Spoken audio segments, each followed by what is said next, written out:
Senator Johnson, Representative Jenkins-Arno, thanks for joining us here for this to talk about workforce. I mean, this has been going on for so long that workforce seems to be like the weather. You know, everybody complains about it, but no one really does anything about it. Like, let's just start there. Why is it so difficult to unlock big solutions for creating a more educated, trained workforce that's attracting the jobs that we need here? I think we have to have a vision, a bigger vision of what we want to do in Michigan. My goal on the Labor and Economic Opportunity Committee, the chair of that, is to make Michigan the most productive state in the nation.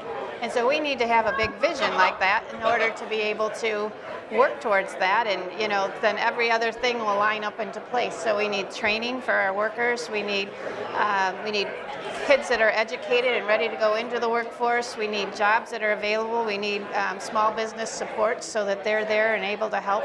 There's just a lot of things, but if we have the bigger vision, then we can work towards that goal, and all these different pieces will fall into place. I want to come back to that, but first, Senator, same question to you. Sure.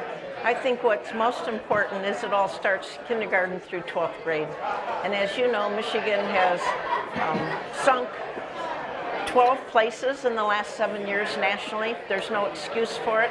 We have one place that only 4% of the kids can read and do math proficiently, and 2/3 of our kids cannot read and do math proficiently.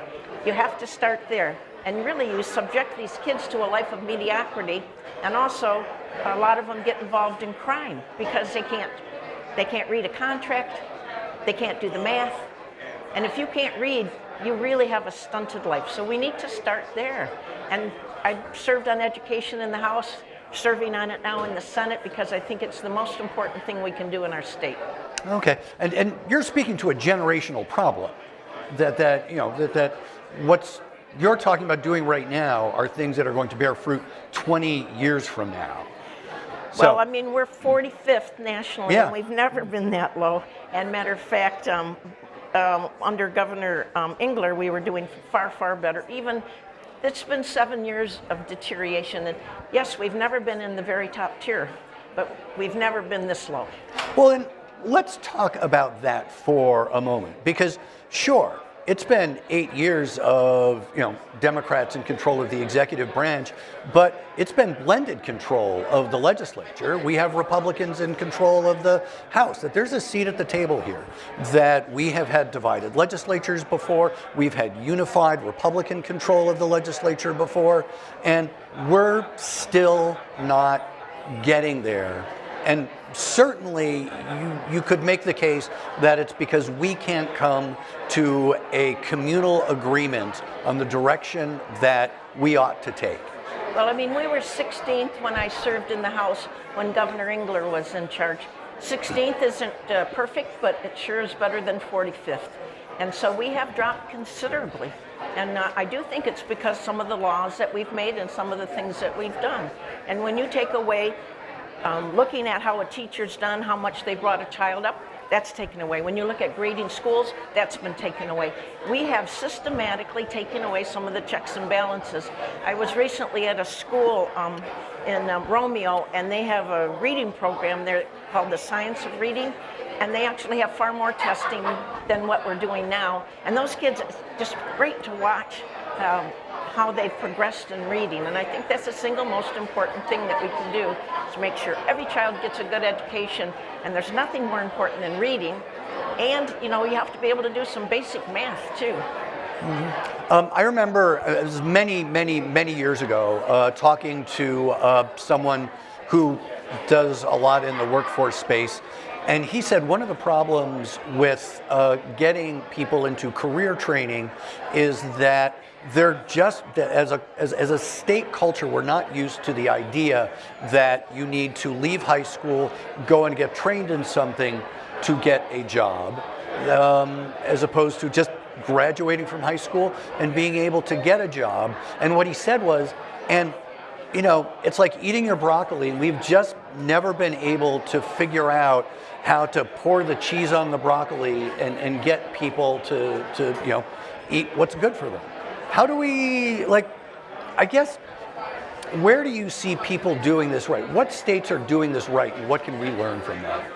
Well, I want to look at some of the programs in Michigan that are doing it right. There's a school, Hudson area schools, in actually my county, not my district, but they have the Center for Science and Industry, and they start teaching kids about manufacturing and CNC and what do they call that, 3D printing in elementary school. And then by the time they graduate school, some of these kids are able to have up to 9 credentials, industry-backed credentials. And so they're able to walk directly into the workforce and you know, start doing some of these jobs that are so needed. And so, you know, some of these programs are actually doing it. It's a matter of getting it out to everyone. And it's not easy because Hudson put a lot of money into focusing on that program. And you know, that a lot of schools aren't able to do that, but they have a man there, Dan Rogers, who works with, he comes from the industry himself, and so he works with other people out there and knows what they need, and he just lines this curriculum up with what the industry needs, and it's successful down there. So. So I hope we can get more programs like that around the state. Well, I mean, we have that. Governor Whitmer has talked about, you know, a K-14 education system, or K-12 plus 2. What can we do to, you know, to accelerate and solidify that? Start with you, Senator. Well, we owe the kids to be able to read. You're not going to be able to, the 2 more years isn't going to be as beneficial as making sure those kids have a foundation. We've failed as a society, really, to make sure of that in Michigan, and it's very disappointing. And for VOCAD, we have our intermediate school districts that run it, and I think they need some more oversight, to tell you the truth. They traded in small level diesel, which starts out around $70,000 for a young person, right out of high school. They traded it for travel school. How many people call their travel agent these days? How much do they get paid? And when I was Secretary of State, we had so many of the automotive places that needed mechanics. Mid-level diesel was one of them. So I think we have to hold people accountable too when they're running vocational education. Let's make sure they're getting an education that they can use. And some probably can use 2 more, but again, we're looking at 2/3 of our kids that cannot read proficiently or do math. These jobs you have to these days. Back in the day when I was young, you worked on the line, you might have put ball bearings in or put on a back bumper. That's not the case anymore. It's much more technologically advanced than what it used to be. So we need to make sure our kids can read and do math. If we don't do that, we're looking at all this other things when we don't have the foundation that we need. I guess, okay, and I get that, but Representative, same, you know, question to you, that it can't be either or. You know, it's got to be, you know, and both. That, you know, should we be, as a practical matter, in every school district, a K-14, K-12 plus 2 system? I think so. I mean, it's a whole spectrum that we have to be able to work through. And, you know, the one thing is industry turns on a dime, whereas education and legislation is very slow moving. And oftentimes the thing I hear from educators so often is with the legislature, at least in the old way with the term limits, there was a turnover every 2 years, every 4 years, and new ideas coming in. And so, you know, they have to shift their focus again. And so we have to have a long-term goal. And we have to work, everybody has to get on the same page and work towards that goal. And I think education can, industry can, legislators can. And once we do that, then I think we're going to see some progress. Yeah, I mean, we only have a few minutes left, but you've touched on something very, very important, especially in, you know, the term limits era. But we're going to have a new governor, a new attorney general, a new secretary of state. We're going to have a whole bunch of new legislators. And everyone is going to come in and they're going to have their own ideas. And you don't get elected saying, you know, running on, you know, incremental adjustment. So what do we do in that environment where, we create long-term plans executed by people who, are in office for a very limited period of time. I think I was just thinking this morning about how the old newsreels from World War II and how they all had, the goal for that during that time was to win the war. Yeah. And everybody was on the same page. And people come and go, there would be new leaders coming and going, but everybody was on the same page throughout that. From the just ordinary people in town that were like, ripping pull-up material to send off to war, to people that are making engines and in Michigan for the planes. I mean, everybody had the same goal. And somehow, I don't know how we get to that point, but we all have to be on the same page with the same goal. We want to make Michigan the most productive state in the nation. I'll choose that as the goal because that's fine. And treat this like an emergency. Yeah, treat it like an emergency because it is. I mean, we have, as Senator said, kids that can't read.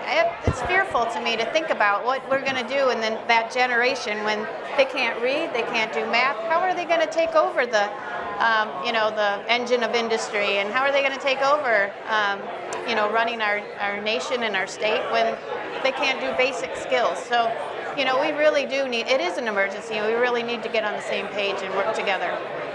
Senator, I guess, the same thing. How do we, certainly a focus on reading and the basics is a huge part of that, but how do we, in an environment, and you've been around for a while serving in, both chambers and the executive branch, how do we create a culture where every new administration isn't a U-turn on what we've had before? Yeah, that's a real problem. You're right, Rick. It's a horrible problem, and I think one of the ways we can do that is to be more honest in our state. Our state is with 5 other states in F in transparency, F in integrity.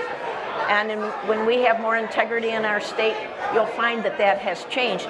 If we have dark money, our governor said she was against it. She took $30 million. That can change very quickly when you get that kind of money. You don't have to disclose who you're getting it from. All of us can take that. It's wrong. We need to know who's giving us money. We need to be accountable. And we're not accountable. We're the last F in the state with 6 F states. It's just, and when I've tried to fix it or we've talked about it, we haven't been able to get it to change, and that's bipartisan. And again, it gets back to that U-turn. It seems to me that is a cultural issue. Yes. That, and not just one where, you can find specific policies here and there and do this. That it's a bunch of roads leading into one big boulevard. Money's become so important, it makes really bad decisions. Okay. Senator, Representative, thank you so much for your time. We covered a lot of territory in a pretty short period of time. We did a good job, Rick. Great. Thank you so much. Thank you.